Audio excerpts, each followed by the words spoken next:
Мурзагапаровдун «Аялдардын деңизи» аңгемеси кыргыз адабиятындагы магиялык реализмдин өрнөгү болгон бирден бир чыгарма дээр элем. Анда адаттан тыш мистикалык окуя аркылуу арбак, күнөө, дин, Кудай, опаасыз дүйнө тууралуу катмарланган ой айтылат. Болгону 3 каарман бар.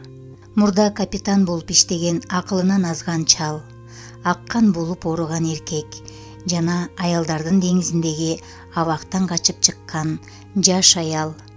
Бул үчөөнү эмне бириктирет? Бул үчөөнүн тагдыры аркылуу Мурзагапаров бизге эмнени айткысы келген? Өзүңүз талдап көрүңүз. Мурзагапаров «Аялдардын деңизи». Жолун Мамытовдун арбагына арнаймын. Она пришла залить водой мой огонь, когда мой прах развеялся по ветру. Ахмад Мирза Ниязи.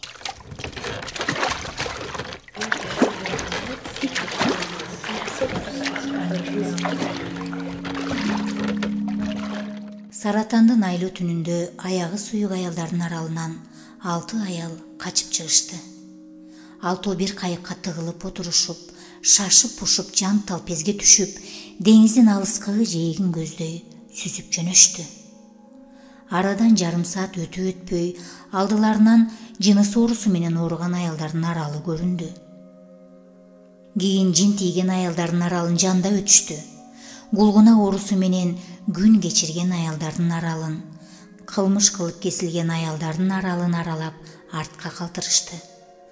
Аралдар азыр тып-тынч, баскан турган адам көрүнбөйт, иттери үрбөйт, карарган жыгаш тамдардын шамы эчак өчкөн. Бирок алардын айга чагылышкан терезелеринин артынан чачтары чачылган эрксиз катындар кайыктагы качкындарга көзү күйүп, аларды үнсүз сөзсүз узата карап турушкан сыйт. Түн ортосу ооганда кайык жээкке келип жетти.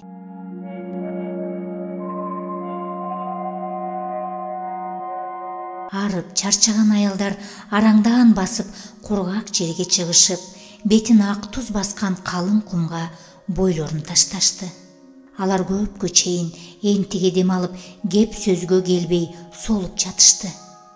Акырында узактан угулган сиренанын үнү булардын эмеле эс алып келаткан жүрөктөрүн уйгу-туйгу туйлатып, мылтыктын үнүн уккан эликтердей ордуларынан чапчып тургуздурду.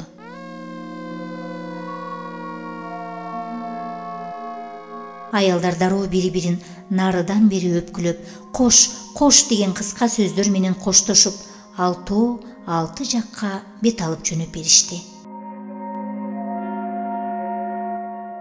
Ар кемесинин алды жагында ай астында мелтиреген бейтааныш бетпак чөл жатты. 6 аялдын 6-чысы негедир дагы көпкө дейре деңизди бойлой жүрүп олтурду. Анан асманды бир карап алды да, чукул бурулуп, деңизге далысын салып, андан акырында барылай баштады. Ал саманчынын жолуна түштү. Кум жумшак, калың, бассаң басыгың арбыбайт. Бат эле аялдын кроссовкасына кум толуп чыкты. Аял кроссовкасын чечип, колуна кармап алды. Кудай жалгап, кумдан күндүзгү аптаптын табы али кайтпаптыр. Бутуна бир жакшына жагып, жаны жыргап баратты. Бир маалда чөлдүн бетинде чөккөн төөлөргө окшогон бир нече карарган дөңсөө көрүндү. Дөңсөөлөр ар кайсы жерде чачылып жатат. Бирок аял жакындаган сайын алар дөңсөө эмей эле кадимки сууда сүзгөн кемелер болуп чыга келишти. Анткени менен аял буга анча деле таңыркаган жери жок. Кайра кемелерди кайдыгер аралап барып, акырында бирөөнү коду өз үйүнө киргендей кирип кетти. Бул кеме калгандары кандай болсо ошондой, көкүрөгүнө чейин кумга батып, терезе эшиктери талкаланып, жайкы аптапка какталып, кышкы ызгаарда тоңуп, темиринин сыры көчүп, жыгачынын өңү өчүп, түлөгөн нардай болуп калган. каалаганда жана каалаганча соккон катуу шамалдар анын жыртык тешигинен жулунуп кирип, жулунуп чыгып, ичинде деңиздин тузун, чөлдүн кумун бир карыш кылып үйүп таштаган. Шондуктан аялдын аягы эшик менен төрдүн айырмасын анча сезген жок. Аял абайлай басып, аркы берисин аңдаштыра карап барып, акыры бөлмөлөрдүн бирине токтоду. Доктор Замат ийнине илген жүк сумкасын жерге таштады. Сумканын талп эткен дабышынан улам эшиктердин биринен чайк эткен ачуу үн чыкты. Аял айкырып алды. Караса, кандайдыр бир жаныбар карарып качып баратыптыр. Карышкыр, же түлкү деп чечти аял. Ошол эле учурда кеменин ичинде каршы терши учкан канаттардын шоокуму угулду. Жарганатпы же парандабы? Аял ажырата алган жок. Ал үшкүргөн бойдон турган жерине отура кетти. Отуруп, аркасын тыныке дубалга такап, айнеги жок терезеден айдын чөлдү телмирей тиктегенче бүт күн бою талыкшып, жанын жер тартып баратканын сезди. Туш-туштан ичкериге жарык кирип, бурч-бурчка көлөкө түшүп турду. Андыктан аялдын бир жагы ак, бир жагы кара. Аялдын жүзү сулуу, ал абдан жаш эле, 18ге да толо элек чагы. Кыздык наркы кеткен менен кыз курагы өтө элек. Шондуктан кыз десе да жарашат.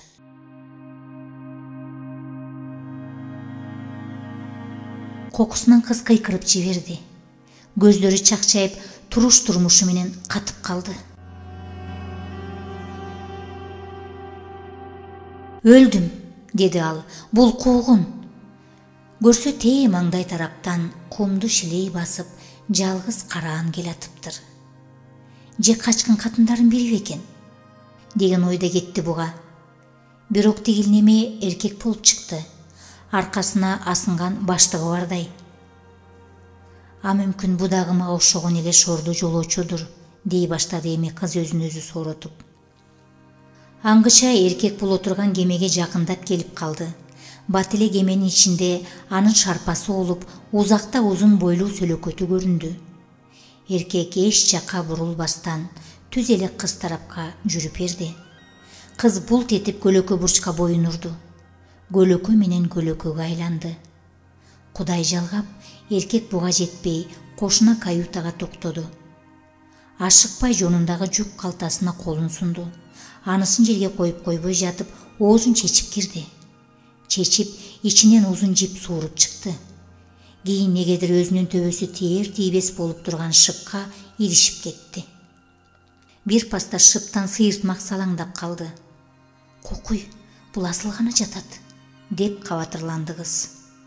Бирок жолоочу муунгандын ордуна жерге оор отуруп, башын ачык терезенин кырына жөлөп, арып чарчаган акыбалга келди.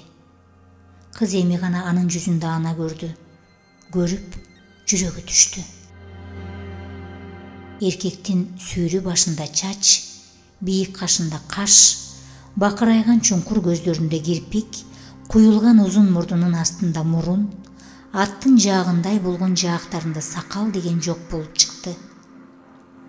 Башы баш эмей эле Жапан театрынын аппак маскасындай көрүндү. Жашы 40ка барып калгансыйт. Кыз не кыларын билбей, дүйнөсү куруду. Качайын десе, тигинин көзүнө урунат. Кааласа эки аттап жетип алат. Көлөкөдө көрүнбөй тура беришке көзү көргөнү үрөйүн учурат. Бул адамбы? Жалбарстыбы?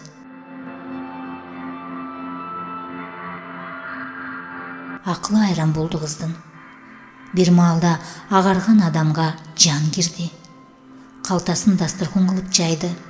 Дасторкондун бетинде мөмө чөмө менен бир нече шише кызыл вино жайнай түштү.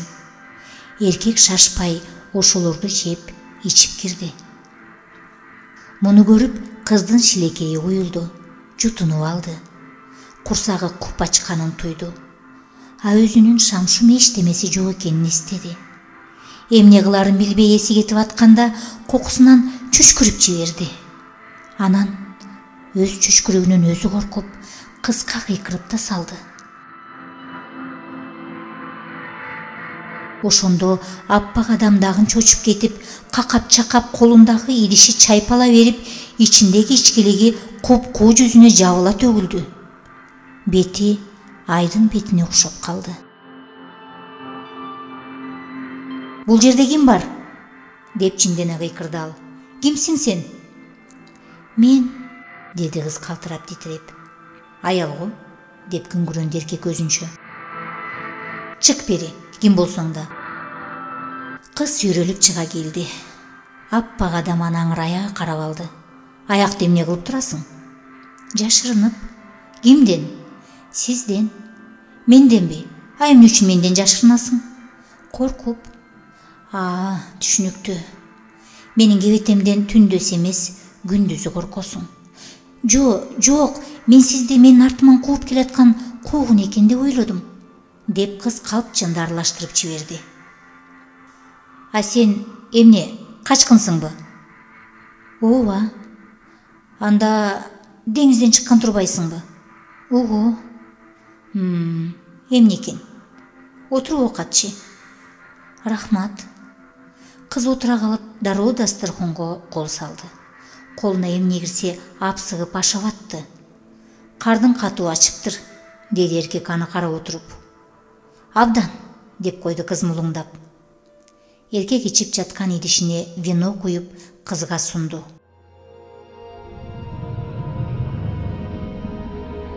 «Эми вино ич.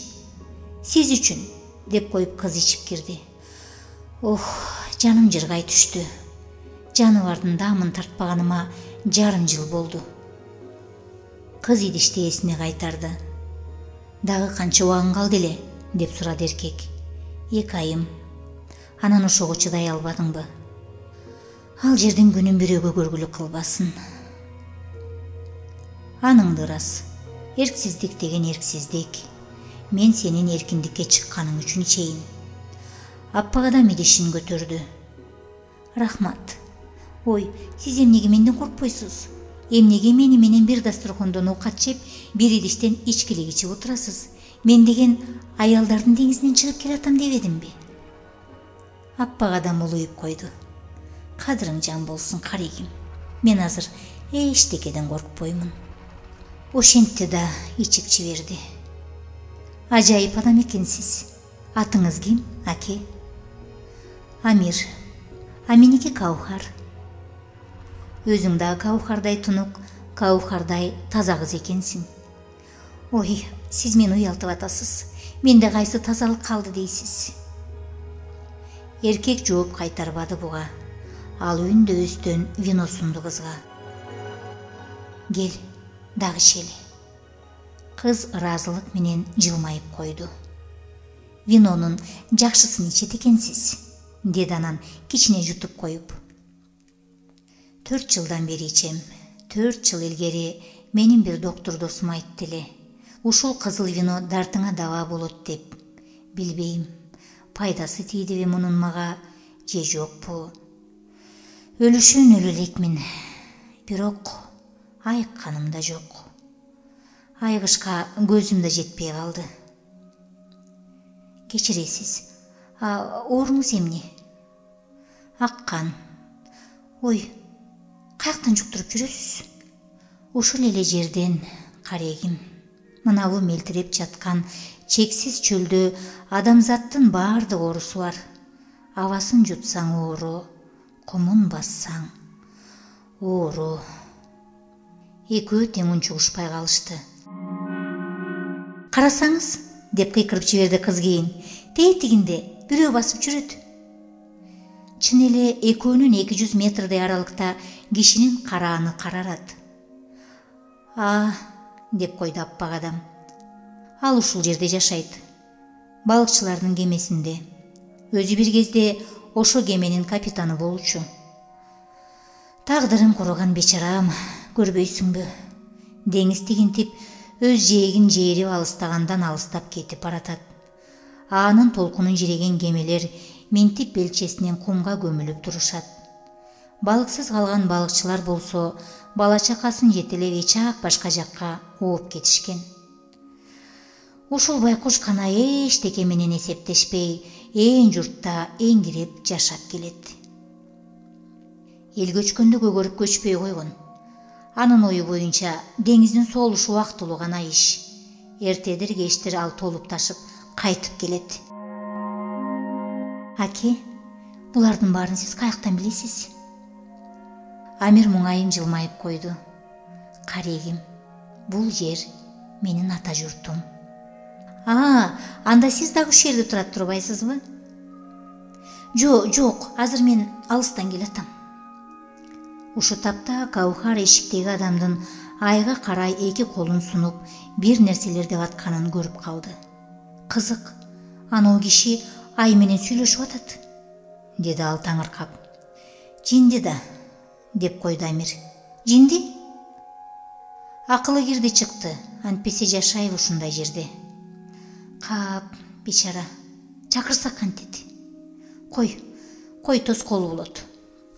Акыркы сөзүнө кыз анча түшүнө бербеди. Эмнеге тоскоол болот? Экөөнүн ээн отурушунабы, же жеке өзүнөбү? Бирок унчукпады. Амир дагы кыйлага чейин үндөгөн жок.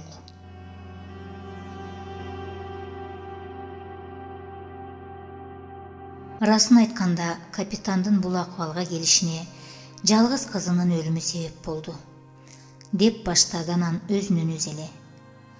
Деңиздин соолушу, кемесинин жүрбөй калышы анын акыркы кайгысы. Кызы 7 жашка чыкканда бул адам жесир калган. Андан кийин катын алган жок. Кызын жеке өзү чоңойтtu. Анысы абдан эрке, бирок эс акылдуу, сулуу кыз эле, раматылык. Экөөбүз бирге өстүк. Бойго жеткенибизде бирге институтту бүтүрдүк. Ал инфакты, мен филфакты. Анан айылыбызга кайтып келип биротоло баш кошуп алдык. Тоюбузду мына ушул кемеде, деңизде тойлодук. 1 жылдан кийин уулду болдук. Абалабыз майыптуу болду. Башы кичинекей, колдору узун, буттары кыска. Экөөбүздүн эсибиз оодо ошондо. Эмне үчүн Кудай бизди минтип жазалаганын билбейбиз. Бирок бара-бара айбыбыз айкын болду. Өзүбүз оорукчан болуп чыктык. Аккан менен. Аялым андан ары чыдай албады. Бир жолу атасынын балыкчылары менен деңизге чыгып, ошол бойдон кайтып келбей койду. Эмне болгонун эч ким көрбөйт, эч ким билбейт. Атасы баш болуп. Жээкке жетерди карасак эле жок, дешип жүрдү кыйлага чейин балыкчылардын баарысы. Кайнатам экөөбүз баланы багып ала албадык. Аны асырап адам кылышка көзүбүз жетпеди. Анын үстүнө кызынын айынан кайнатам акырындап акылынан айный баштады. Менин айлам түгөнүп, баланы шаарга алып барып, наристелер үйүнө өткөрүп таштадым. Өткөн жылы кабар алдым, али тирүү экен. Бирок кебите кешпири баягыдай эле. Карап туруп, ага зээним кейди. Өзүмдү чексиз күнөөлүү сездим. Амир басылып калды. Кудай-ай, деди Каухар каңырыгы түтөп. Бул эмне деген турмуш? Кайда барбагын азап менен тозок. Амир үндөгөн жок. Эми экөө тең тунжурап отуруп калышты. Бүгүн керемет түн болуп турат, деп койду Амир анан. Мындай сулуулукту карап туруп, өлгүң келбей кетет. Каухар шыктагы сыйыртмакты жалт карады. Аке, өлбөңүз, деди анан кокусунан Амирдин тизесин кучактап. Жанаке, асти өлө көрбөңүз. Өлгөндөн эмне пайда? Өлгөндүн өзүнүн эле шору да. Андан көрө Кудай берген өмүрдү жакшыбы жаманбы аягына чыга жашаш керек. Шарияттагын айтат го, өзүнө өзү кол салган кишиге жаназа түшпөйт деп. Анда арам өлөсүзбү? Амир кызга ыраазы болуп, аны эркелетип ийнине колун койду. Айланайын акылыңан. Айтканыңдын баары туура. Бирок менин күнүм бүтүп калды. Улук сүйлөбөңүз.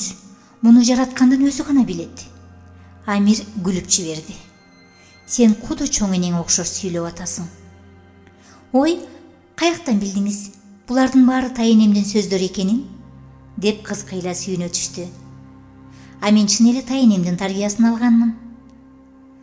Кана айтып берчи өзүң жөнүндө, деп калды Амир. Айтсам ушул. Атам менен апам жаштайымда эле өлүп калышкан. Тайенем багып өстүрдү мени. Акылдуу аял эле раматылык, атинча болчу. Керели кечке Куран окучу. Кулагымдан бурап туруп, мени да жанына отургузуп алчу. Атагынат, бала экенмин да.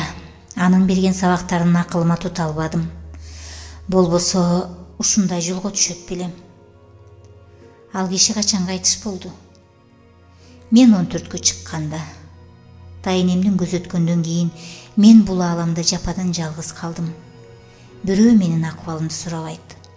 Эч ким мага жардам бербейт. Өзүмдү өзүм багып, өзүмдү өзүм тарбиялашка туура келди. Адеби айылды таштап шаарга келдим. Шаарда дегенде ар кандай иштерди иштеп жүрдүм. Ашканада идиш жуудум, чач тарачканада чач шыпырдым, поштодо пошто ташыдым, бала бакчада бала бактым. Бирок баарысына чыдабай, баардык жерден кетип аттым. Акырында келип, жашырынып, жалапканага кызматка кирдим. Ой, кечирип коюңуз ошол сүйлөсөм. Бирок биздин кооперативди сот деле, адвокат деле ушинтип атап атышты. Айта бер. Айтарым аз калды. Бир жылча тынч жашадык. Акчаны аябай таптык. Кызматыбыздын кыныгына түшүп, көп кыздын ичинен 4 кыз кылданып чыгып, шаардын четинен 2 кабат келишкен үй сатып алдык. Бирок үйүбүздүн озурун көпкө көрсөтүшпөдү. Бирөө бизди сатып койду. 2 ай жашабай жатып, сырыбыз ашкере болду. Баарыбыз соттолдук. Ар кимибиз ар кандай жаза алып, туш тарапка тыркырадык. Мен аялдар деңизине айдалдым. Андан аркасын өзүңүз көрүп отурасыз. Кыз басылып калды. Ушул учурда булардын үстүнөн реактив самолет учуп өттү. Анын арылдаган үнү басылганда Амир сүйлөдү. Эми эмне кыласың? Өз калааңа кайтып бардың дейли. Анан? Билбейм. Амир кыздын чачынан сылады. Карегим-ай, каңырыгымды түтөттүң. Тирүү болсом, соо жүрсөм, жардам бермекмин сага. Бирок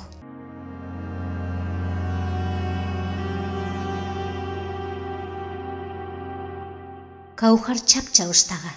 Тирүү калыңыз аке, соо жүрүңүз. Мага жашашка жардам бериңиз. Уктуңузго, менин эч кимим жок.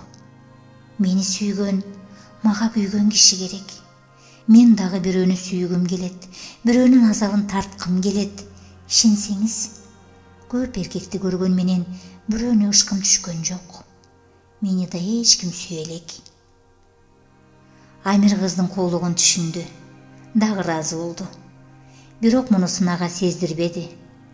Кайра кайрат кылып, токтоолук менен супсак түрдө мындай деди. Мен 10 мүнөттүн ичинде о дүйнөгө жол тартышым керек. Ой, ай эмне үчүн 10 мүнөттүн ичинде? 10 мүнөттөн кийин ай батат да күн чыгат. Анда менин Азраил жан алгычым кайтып келип калат. Биз ушинтип убадалашканбыз. Каухар кыз айланасын карады. Эмне?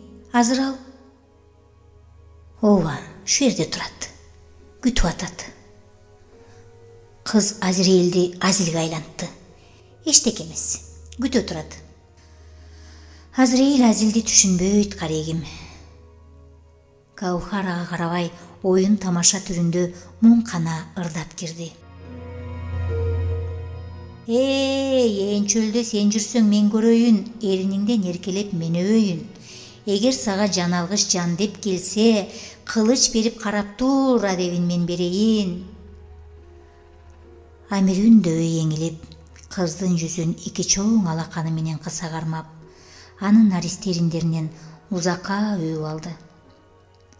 Ушунда кыздын бүт денеси дүркүрөп кетти. Ыманы ушту. Эркектин эриндери менен колдору өлүк адамдыкындай муздак болуп чыкты.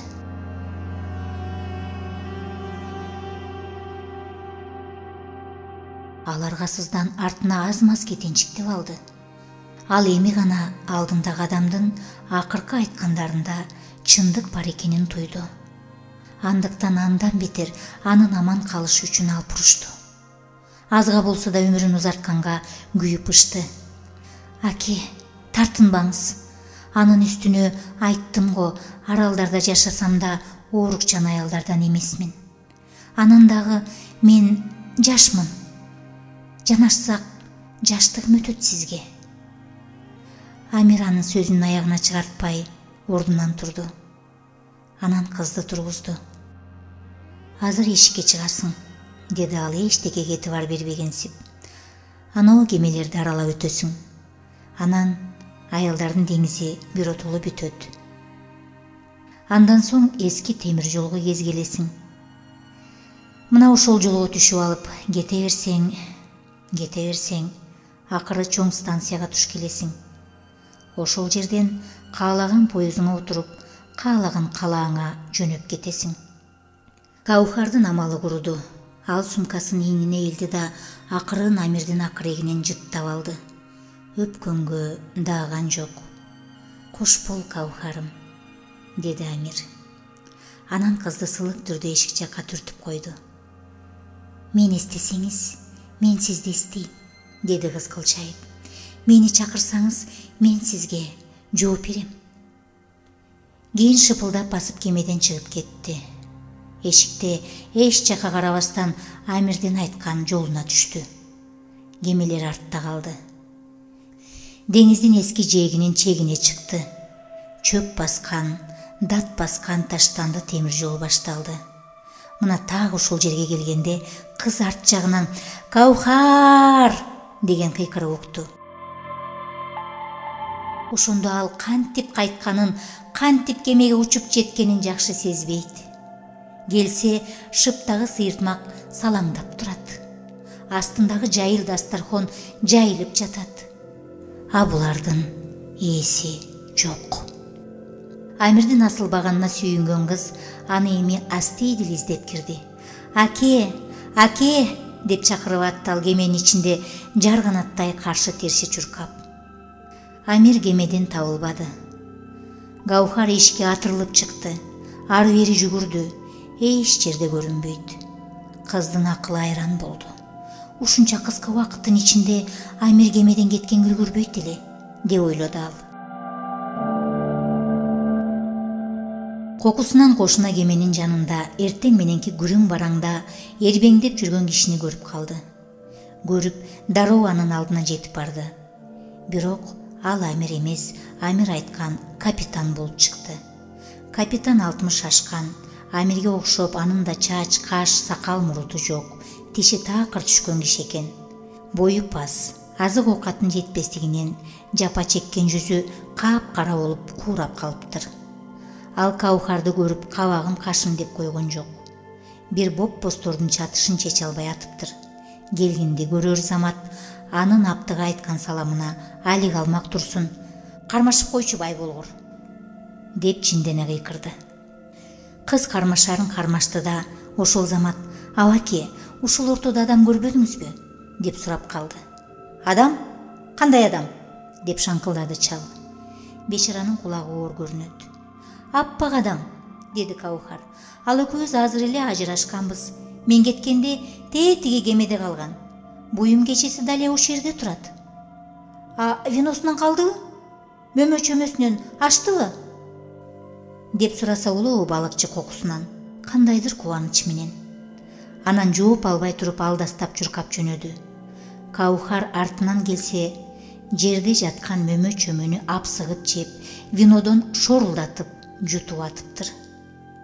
«Кайран күйөө бала, кайнатасын дагы бир жер катып кеткен экен», деп мулуңдап койду картан капитан. «Сиз аны бир жакка кетти деп ойлойсузбу?»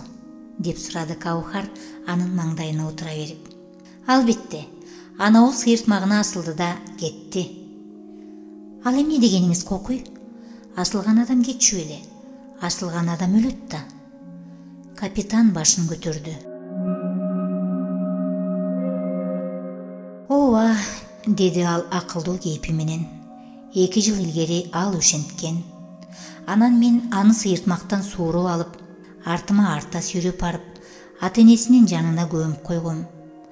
А көрүстөндөн кайтып келип, жемишин жеп, виносун ичип, сыйыртмагын чечип кеткем.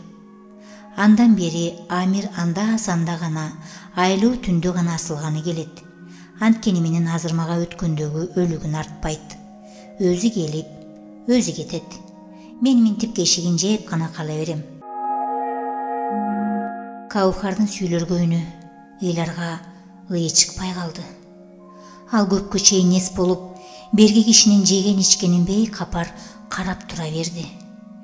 Демек, мен арбак менен арбашкан экенмин да бу түнү, деди акырында.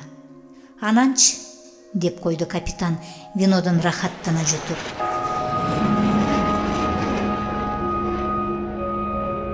Ушу тапта алардын үстүнөн дагы реактив самолет учуп өтүп калды. Анын ачуу үнүн угуп, капитан негедир ордунан чапчып турду, үрөйү учту. Келишти, деп кыйкырды кийин. Ошол бойдон кемени бойлой чуркады. Эмне болуп кетти буга деген күдөмүк ой менен Каухар ээрчип эшикке чыкты. Чыкса, тигил адам айланасын аңырая карап, ары бери басып туруптур. Эмне болду сизге, аба? Деп сурады кыз жанына келип. Айланайын, ана учкучтарыңа айтчы, кемелерди кескилебесин, деп жалынып кирди кокусунан капитан аянычтуу акыбалда. Кемелер керек так калкка, эртең эле деңиз ташкындап эски жегине кирип келет. Анан балыкчылар бала чакабыз менен ага түшүп алып, балыкка чыгабыз. Эмне, кемелерди кесебиз дештиби сизге? Деп сурады кыз акырын. Ой, өткөн жумада бир вертолет киши келип, капитан, эми кемелериңди кескилеп ташып кетебиз. Андан көрө азыртадан жыл биерден дешпедиби? Үйүн күйгүрлөр. Аба, анда алар өкмөттүн адамдар турбайбы? Деди кыз. А өкмөт деген экөөзгө окшогон шордуулар менен эсептешпейт. Андан көрө сиз алардын акылын угуңуз. Барыңыз, барар жагыңызга. А менин мына деңизден башка барар жерим жок. Каухардын кайрадан кабыргасы кайышты. Кыйлага чейин тигил кишине үнсүз сөзсүз карап туруп, кийин ага мындай деген сунуш кылды. Аба, анда мени менен жүрбөйсүзбү? Менин ата журтум алыста, а үйүм анын жаңы Борбор шаарында. А эмне кылам аякта? Деп таңыркай сурады капитан. Сиз мага ата болосуз, а мен сизге кыз болом. Экөөбүз бирге чүңкүлдөшүп оокат кылабыз. Капитан ойлоно түштү. Кыз аны күтүп турду. Ой, деп балыкчанан бирдемени эстей коюп, кемелерди кесип кетишпейби анда? Кой кагылайын. Капитан чукул бурулуп кемесине карай шашып басып кетти. Кыз кыйлага кыйылып туруп, анан араң ордунан козголду. Бир пастан кийин ал жанаракта жетип кайткан жерине кайра чыкты. Чөп баскан, дат баскан таштанды темир жолго түштү. Артында алсыз ай калды. Алдында чөлдүн тейгиракы чегинен жаңы күндүн кочкул кызыл жалыны көтөрүлүп келат.